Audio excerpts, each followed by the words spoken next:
If I'm being honest, I went into Star Wars Outlaws with pretty low expectations.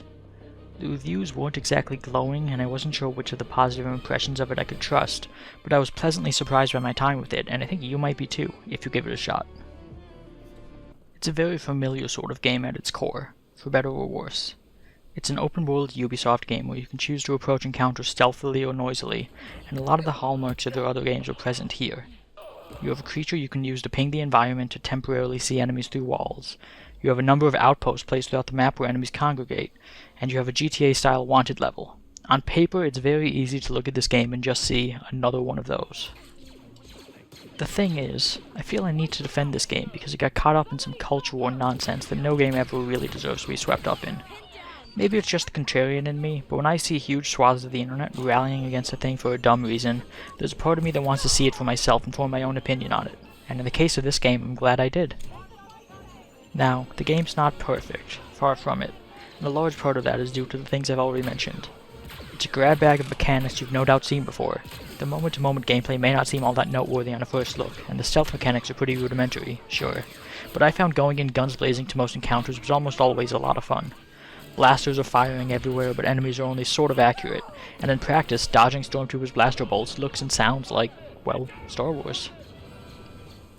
You could argue that this is a crutch, that it's relying on a license to prop up an otherwise bland game, but there are some series that really do elevate the source material when used well.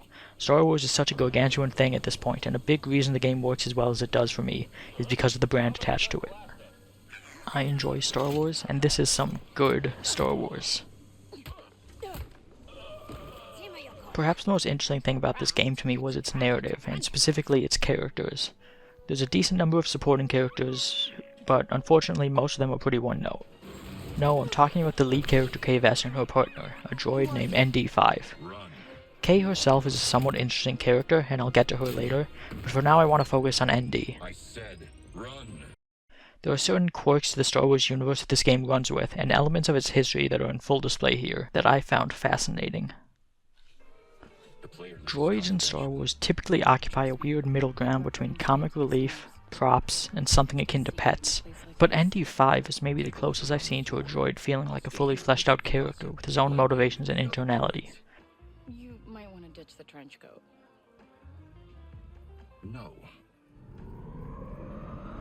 There are other droids like this, such as IG-11 from The Mandalorian, or HK-47 from the KOTOR games, but given how large Star Wars is, it's always noteworthy to me when someone like this appears. I also found him interesting because he represents a physical tie to the prequels. Those movies may not be great, even if the conversation around them has shifted somewhat in recent years, but the prequel era of Star Wars is hugely important and worth acknowledging, thanks to things like the Clone Wars. Having a battle droid as a prominent character in the time of the original trilogy helps sell that the two worlds are connected, that there's a continuity of history there. Just the way it is. Yes. Always.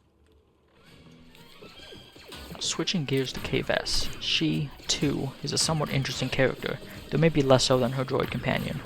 She's essentially another Han Solo-type rogue, lying and cheating her way through the underworld, but, well, that's an archetype that works for a reason. It's fun to watch a scrappy underdog wiggle their way out of messes and deal with people far more powerful than them. On the ground, accidentally. Sorry. What I think makes her stand out, though, is her perspective on the rebellion. Star Wars has frequently dealt with characters who see themselves as outside the major conflicts of their time. Characters like Hondo from the Clone Wars, or Benicio del Toro in The Last Jedi. And I thought it was cool that they centered the story around someone who acts like that. She sees the rebellion as a bunch of naive optimists fighting an unwinnable war, and tells the rebels this to their face when she interacts with them. It's a refreshing take on a setting that usually tries to paint its protagonists as people willing to die for their cause. It may not have the depth of something like Andor, but this game does put some thought into what makes its important characters tick. So, okay. Why won't you fight with us? Seriously. I don't trust anyone so desperate to be in control. The government we make will be nothing like the Empire. Oh yeah? The imps don't like what I do. And I got a feeling your new government would feel the exact same way. That underworld I mentioned earlier is the other thing about this game that I found noteworthy. You see, there's a reputation system that's somewhat basic but surprisingly effective at communicating its intent. At the start of the game, you'll be at neutral standing with the game's 4 major factions, and every decision you make, early on at least, will raise one's opinion of you while lowering another's.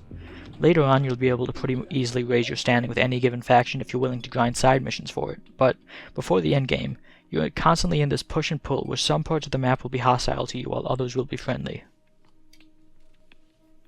The mechanics of this aren't too complex. Essentially, at neutral or below, enemies will shoot you on sight if you trespass, but if you have a positive rank with them, you'll be able to visit their territory without triggering combat. There are additional wrinkles to this, like discounts or price hikes, coming with positive or negative reputation, and enemy ambushes coming with the lowest rank, but what it all boils down to is a system that encourages you to work with these factions and one that often incentivizes you to double-cross your allies, and thus occasionally lower your standing with each. It's something that I'm not sure I'm explaining too well, but what it builds to is a system that, over the course of the game, shows how Kay is becoming a trusted member of the underworld. I think it's all really cool. I said this earlier, but this game isn't perfect. Maybe it is just another open world game in a sea of other open world games, but I think this is worth a second look if you patched it up initially. I had a very good time with it, and you might too.